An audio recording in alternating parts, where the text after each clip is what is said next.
मिनासान konnichiwa. स्वागत है आपका आपके अपने चैनल एनिमे एक्सपीएल पर। The dangerous in mart season 2 episode 8 की स्टार्टिंग में हम लोग देखते हैं अदाची को, जो कि व्हाइट डे के लिए चॉकलेट लेके जा रहा होता है। क्योतारो से कहता है कि तुमने उसे व्हाइट डे भी क्यों नहीं दी, तो वो बताता है कि उस दिन संडे था तो इसलिए मैं उसे कैसे दे पाता। क्योतारो कहता है तुम इसे इतना सजा के क्यों लेके आए हो, तुम तो इसे नॉर्मली भी दे सकते थे, वैसे भी उसने तो एक नॉर्मली चॉकलेट तुम्हें दी थी। तो अदाची कहता है कि नहीं, उस पर हार्ट बना हुआ था, इसका मतलब यही है कि वो काफ़ी ज़्यादा स्पेशल चॉकलेट थी। इसके बाद वो लोग शूज़ लॉकर के पास आ जाते हैं। तो क्योतारो कहता है कि प्लान क्या है। आदाची कहता है कि वो यहाँ से जाएगा और वो सेकंड के शूज़ लॉकर में अपनी चॉकलेट काफ़ी स्टाइल की तरफ फेंकेगा और वहाँ से निकल जाएगा। और तुम जाना, जब सेकंड शूज़ लॉकर में से वो चॉकलेट निकालेगी तो तुम कह देना कि आदाची ने दी है, और वैसे ही वो उसके प्यार में गिर जाएगी। फिर वो जाता है और सेकंड के लॉकर में स्टाइलिश तरीके से चॉकलेट तो फेंक देता है, लेकिन वो चॉकलेट नीचे गिर जाती है और वो वहाँ से चला जाता है। तो क्योतारो चॉकलेट को उठा के उसके अंदर डालने लगता है, लेकिन तभी सेकाइन और यामाता वहाँ पर आ जाते हैं, जिस वजह से वो अच्छी तरीके से शू लॉकर को भी नहीं लगा पाता और यामाता उस चीज़ को देख लेती है तो वो उसे निकाल लेती है। तो सेकाइन कहती है कि जरा मुझे दिखाओ, और उसे पता चल जाता है कि ये लेटर किसका है, इसलिए वो कहती है कि मैं इसे घर जाके रीड कर लूँगी। तो सेकाइन जाने लगती है, लेकिन क्योतारो तो उसका हाथ ही पकड़ लेता है, लेकिन यामातो उसे देख रही होती है तो इसलिए वो उसका हाथ छोड़ देता है। तभी हम लोग देखते हैं आदाची की माँ आदाची को खींच के लेके आ रही होती है और कह रही होती है कि तुमने जिसे चॉकलेट दी थी तुम्हें उससे अच्छी तरह से बात करनी चाहिए थी ना, और वो उसे सेकाइन के सामने ले आती है। और आदाची कहता है कि तुमने जो चॉकलेट दी थी वो काफ़ी ज़्यादा औसम थी, और जब मुझे यह पता चला कि वो होममेड है तो वो मुझे और भी ज़्यादा अच्छी लगी, और तुम भी कमाल की हो। तो सेकाइन कहती है इसमें बड़ी बात क्या है, मैंने सभी को एक एक दी थी। तो वो कहता है मेरा वो मतलब नहीं था, मतलब ये यही कहना चाह रहा है कि उसे चॉकलेट के साथ सेकाइन भी पसंद है। और ये सुन के सेकाइन के अंदर कुछ तो होता है। फिर अदाची और उसकी मॉम यहाँ से चले जाते हैं। उनके जाने के बाद सेकाइन वो लेटर यामातो को पकड़ा देती है, और क्योतारो तो यही कह रहा होता है कि मैंने तो अभी तक नहीं बताया कि वो लेटर मेरा नहीं अदाची का लेटर है।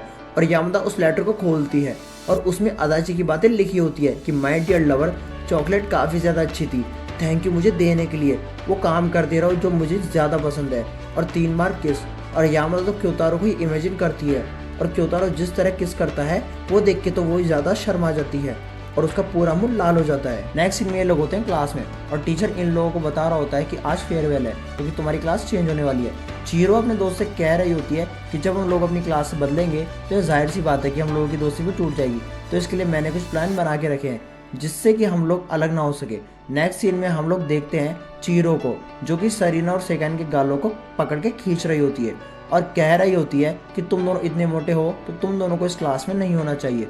और वो ये सब टीचर के सामने ही कह रही होती है क्योंकि उन लोगों को यही प्लान है कि वो तीनों अच्छे दोस्त नहीं है, और अगर वो ऐसा करेंगे तो क्या पता उन लोगों को वही क्लास में रख दे। और वो यामाता से भी कहती है कि तुम भी काफ़ी ज़्यादा मोटी हो, तुम्हें इस क्लास में रहने का कोई हक नहीं है। और ये सुन के तो यामाता दुखी हो जाती है, तो चीरो से समझाने लगती है क्या तुम्हें प्लान याद नहीं है, हम लोगों ने तुम्हें बताया था ना कि हमें उस प्लान पे चलना है। और चीरो कहती है सर आप देखो, हमें इन तीनों की क्लास में कोई भी ज़रूरत नहीं है, आप इन्हें बाहर निकाल सकते हो। तो सर भी कहता है अच्छा ठीक है तब मैं चलता हूँ फिर।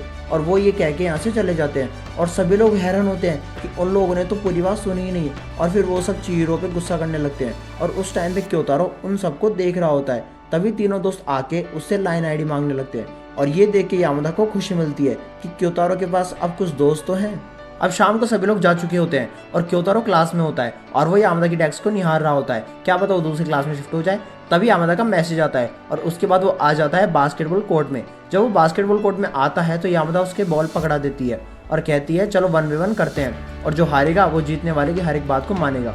और ये यामाता डायरेक्टली उसके सामने आके खड़ी हो जाती है, और इससे पहले कि क्योतारो को समझ पाए उससे पहले यामाता क्योतारो से बॉल छीन के वहाँ से फुर्ती से निकल जाती है, और वो बास्केट की तरफ बॉल फेंक देती है, लेकिन बास्केट होती नहीं है। और ये देख के यामाता निराश हो जाती है, और वो कहती है मैं तो डिफेंस करती हूँ ना, तो मैं कैसे ही बास्केट कर सकती हूँ, लेकिन छोड़ो। फिर वो बास्केटबॉल क्योतारो को दे देती है और वो डिफेंस करने लगती है। क्योतारो उसकी साइड से बास्केट देखता है तो वो कहता है कि वह बास्केट कर सकता है, इसलिए वो काफ़ी तेज़ी से बास्केटबॉल की तरफ कट मारने लगता है, लेकिन कट मारते मारते तो उसका हाथ लग जाता है 2 शॉट बॉल पर। और ये देख के वो उससे माफ़ी मांगता है, और यामाता शर्माने लगती है। लेकिन तभी यामाता उससे बॉल छीनने लगती है तो क्योतारो कट मार के दोबारा जाने लगता है, और वो पास जाके कहता है कि मैं कर सकता हूँ, और वो बास्केटबॉल फेंक देता है, और वो ये भी कहता है कि मैं कन्फेस कर सकता हूँ। और जो बॉल होती है वो तो रिंग के आसपास ही घूमने लगती है, और क्योतारो का यही था कि अगर उसके अंदर वो बॉल गिर गई तो वो उसे कन्फेस करेगा, नहीं गिरी तो नहीं। और वो बॉल बाहर की तरफ गिरने वाली होती है तो जल्दी से यामाता जाके बास्केट कर देती है, तो यामादा काफ़ी ज़्यादा खुश हो जाती है। तो क्योतारो कहता है कि वो तो मेरी बास्केट हुई ना। तो यामादा कहती है कि नहीं, उस बास्केट को मैंने अंदर डाला है तो वो मेरी हुई। तो क्योतारो कहता है कि तुम्हें बास्केटबॉल सच में काफ़ी ज़्यादा पसंद है ना। तो यामादा कहती है कि तुम मेरे साथ खेल रहे थे ना इसलिए। और ये बोलने के बाद वो दोनों ही शर्माने लगते हैं। और फिर यामादा कहती है कि शर्त के मुताबिक मैं जीत गई तो मैं अब तुम्हें कुछ भी कह सकती हूँ। और वो काफ़ी ज़्यादा शर्मा के कहती है क्या मैं तुम्हें क्यों कह के बुला सकती हूँ। और ये सुन के तो क्योतारो भी शौक हो जाता है। और तभी वहाँ पे टीचर आ जाते हैं और कहते हैं तुम्हें घर चले जाना चाहिए, बहुत ज़्यादा टाइम हो चुका है। और फिर ये दोनों घर पे होते हैं और चैटिंग कर रहे होते हैं। और क्योतारो तो उसकी बातों को ही सोच रहा होता है कि जो उसने कहा कि वो उसे क्यों कह के बुला सकती है। और वो सभी चीज़ों को सोचने लगता है कि जब वो यामादा के साथ करेगा तब भी वो क्यों क्यों क्यों क्यों ही करेगी। राजा जी नोटी हो रहे हो। तभी पीछे मांगा वाला कैरेक्टर आ जाता है अपनी पंख के साथ और वो कहता है चलो तुम्हें भी उसे कह देना चाहिए, क्या मैं तुम्हें तुम्हारे फर्स्ट नेम से बुला सकता हूँ। क्योतारो उसे देखकर डर जाता है और कहता है तुम कौन हो। तो वो कहता है कि मैं लूसीफर हूँ। और जैसे वो लूसीफर कुछ बोलने वाला होता है तभी काना बिना नॉक के अंदर आ जाती है। तो क्योतारो कहता है कम से कम आने से पहले नॉक तो कर दिया करो। काना कहती है कि मॉम ने कहा है कल तुम्हारी बर्थडे पार्टी है तो वो कुछ पार्टी ऑर्गेनाइज करने वाली है तो हम लोग कल काफ़ी ज़्यादा मजे करने वाले हैं। क्योतारो कहता है मुझे इससे क्या, मैं बर्थडे और इन सब चीज़ों में इतना इंटरेस्ट नहीं रखता हूँ। तो काना कहती है कि इस बार का बर्थडे काफ़ी ज़्यादा यूनिक होने वाला है। और ऐसा बोल के वो उसे ही देख रही होती है। तो क्योतारो बताता है कि जो यामादा है वो तो अपने काम में बिजी है। तो कानो से कहने लगती है मैंने ऐसा तो नहीं कहा था, तुम तो डायरेक्ट ही यामादा का नाम ले रहे हो, मतलब कुछ तो चल रहा है। और ये सुन के क्योतारो गुस्सा हो जाता है और वो कहता है तुम जाओ अपने रूम में। नेक्स्ट सीन में क्योतारो ट्रेन में होता है और वो कह रहा होता है कि मुझे पता ही था कि इस साल का बर्थडे भी कुछ ज़्यादा खास नहीं होने वाला है। तभी उसके पास यामादा पिक भेजती है। तो क्योतारो उस फोटो देखो देख के कहता है क्या तुम बाहर गई थी। तो वो कहती है हाँ वो अभी ट्रेन में है। तो क्योतारो कहता है चलो हमें स्टेशन पे मिलते हैं। फिर यामादा भी वहाँ पे आ जाती है और वो दोनों स्टेशन से घर जाने लगते हैं और वो उसे अभी भी इचिकावा कह के बुला रही होती है। तो क्योतारो सोच रहा होता है कि कल जो उसने कहा था कि वो उसे क्यों कह के बुलाएगी तो क्या मुझे उसे कह देना चाहिए कि तुम मुझे क्यों कह के बुला सकती हो। नहीं नहीं नहीं, ये घटिया आइडिया होगा। तभी क्योतारो को महसूस होने लगता है कि कोई तो उसके पीछे है और वो धीरे धीरे उनके करीब आ रहा है। तो क्योतारो यामादा को प्रोटेक्ट करने के लिए सामने आ जाता है और कहता है जो भी है सामने आओ। और फिर हम लोग देखते हैं वो और कोई नहीं बल्कि क्योतारो के डैड होते हैं। तो क्योतारो चिल्लाते हुए कहता है कि डैड आपने तो मुझे डरा ही दिया। उसके डैड कहते हैं कि मुझे माफ़ करना तुम्हें डराने के लिए, मैं तो बस केक लेने गया था। तभी यामादा कहती है केक, क्या हो रहा है जो आप केक लेके जा रहे हो। तो वो बताता है कि आज इसका बर्थडे है। और ये सुन के यामादा हैरान हो जाती है और वो कहती है क्योतारो तुमने मुझे क्यों नहीं बताया कि तुम्हारा बर्थडे है।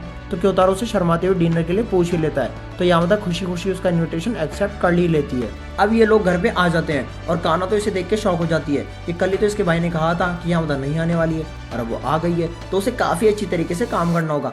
अब यामादा अपनी मॉम को फ़ोन करके बता रही होती है कि वो अपने दोस्त के घर पे आई है इसलिए वो आज घर पे नहीं होगी। तो उसकी मॉम पूछती है कि वो कौन सा दोस्त है और वो जैसे बताने वाले थे कि वो क्योतारो है तभी वहाँ पे काना आ जाती है बोलते हुए। तो यामादा की मॉम सुन लेती है तो उसे लगता है कि हाँ उसकी डॉक्टर एक लड़की के घर ही गई है तो इसलिए वो कहती है ठीक है फिर तुम वहाँ पे रुक सकती हो। अब सभी लोग डिनर करने के लिए आ जाते हैं जहाँ पे यामादा क्योतारो को हैप्पी बर्थडे क्यों कहकर बुलाती है। और ये सुन के क्योतारो थोड़ा हैरान हो जाता है कि उसने क्यों कह के बुला ही दिया। उसके बाद काना यामादा से कहती है कि यामादा तुम तो एक मॉडल की तरह हो। तो यामादा बताती है कि वो एक मॉडल ही है। और ये सुन के काना अपने कपड़ों को देख के कहती है कि मुझे फैशन मॉडल के सामने ये कपड़े पहन के नहीं आना चाहिए था, मुझे कपड़े चेंज करके लेने चाहिए। खाना खाने के बाद वो लोग ड्रिंक कर रहे होते हैं तो यामादा उन्हें ड्रिंक सर्व कर रही होती है तभी लाइट बंद हो जाती है और क्योतारो की मॉम केक लेके आती है। फिर वो दोनों हैप्पी बर्थडे सॉन्ग गाने लगते हैं और ये अभी सिर्फ 14 साल का हुआ है। फिर वो कैंडल को बुझा देता है और वहाँ पर पूरा अंधेरा हो जाता है। तो यामादा उसके कान में कहती है हैप्पी बर्थडे क्यों। और ये सुन के तो क्योतारो बेहोश। और काना जब लाइट जलाती है तो वो देखती है कि वो तो गिर पड़ा और तो वो कहती है ये कौन सी मिस्ट्री मर्डर होगी, क्या वो मर गया। नेक्स्ट सीन में काना यामादा को अपने कपड़े बदल के दिखा रही होती है और क्योतारो कह रहा होता है ये दोनों तो ऐसे बिहेव कर रही हैं जैसे कि दोनों फ्रेंड्स हो। तभी क्योतारो की मम आके कहती है कि 9:30 हो चुके हैं, क्या तुम्हारा सही रहेगा इतनी देर तक यहाँ पे रुकना। तो काना कहती है तुम इधर ही रुक जाओ, कोई प्रॉब्लम तो नहीं है। तो वो कहती है ऐसी बात तो नहीं है लेकिन। तो फिर क्योतारो की मम यामादा की मम से बात करती है तो उसकी मम मान जाती है। और ये सुन के क्योतारो शर्माने लगता है कि वो यहीं पर ही रुकने वाली है और वो काफ़ी ज़्यादा सोचने लगता है। तभी क्योतारो की मम आके कहती है कि यामादा पहले बात लेने वाली है। और ये सुन के क्योतारो हैरान होता है कि वो यहीं पर ही बात लेने वाली है और वो काफ़ी ज़्यादा घबरा भी रहा होता है कि यामादा यहीं पे रुकेगी और वो बात भी उसके साथ शेयर करेगी और उसे खुद ही नहीं पता कि वो कैसा रिएक्ट करेगा।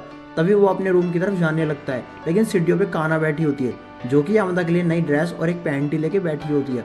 और ये देख के तो क्योतारो हैरान हो जाता है कि वो पैंटी लेके क्यों बैठी है। तो वो कहती है कि यामादा को दे देना, मैं चली सोने, और वो सो जाती है। फिर हम लोग देखते हैं यामादा नहा रही होती है और वहाँ पे क्योतारो आ जाता है कपड़े लेकर। तो यामादा जल्दी से बाथ टब में घुस जाती है। तो क्योतारो कहता है कि वो यहाँ पर कपड़े छोड़ के जा रहा है तो इसे पहन लेना, और वो यहाँ से जाने वाला होता है। लेकिन तभी यामादा उसे रोक लेती है और वो कहती है कि मेरा हेयर बैंड बाहर ही रह गया, क्या तुम मुझे दे सकते हो। और क्योतारो उसे नीचे से दे रहा होता है और तभी गेट खुल जाता है। लेकिन क्योतारो अपना शरीफ लड़का वो तो अपना मुंह दूसरी तरफ कर लेता है और इन दोनों की दूरी का फासला बिल्कुल भी नहीं होता और ये दोनों ही काफी ज्यादा शर्मा रहे होते हैं। नेक्स्ट सीन में क्योतारो कहता है कि जो होना था वही हुआ, मैंने बाथ टब में लिया ही नहीं क्योंकि यामादा ने उसमें बात लिया था, इसलिए मैं ले ही नहीं पाया। उसके बाद रात को क्योतारो पानी पीने के लिए जा रहा होता है।